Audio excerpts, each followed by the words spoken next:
কিরে তোরা কেমন আছিস? বসেন বসেন। আপনি কেমন আছেন? আপনি কেমন আছেন? তা তোকে যে কালকে পড়া দিছিলাম তোরা পড়ছিলি রে? হ্যাঁ স্যার পড়ছি, পড়া শেষ।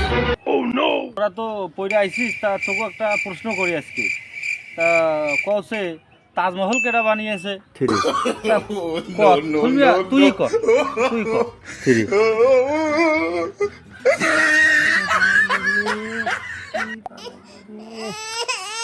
হ্যাঁ স্যার মনে পড়ছে, স্যার মনে পড়ছে, সম্রাট শাহজাহান স্যার। হয় না স্যার, হয় না স্যার, আমি কইতাছি তুই ক। স্যার রাজমিস্ত্রি করেছিল স্যার। হ্যাঁ শালা কয় কি রে? তোকে দিয়া তোকে একটা হবে কোনোদিনও তোরা শিখবি না। হ্যাঁ রাজমিস্ত্রি বানিয়েছে।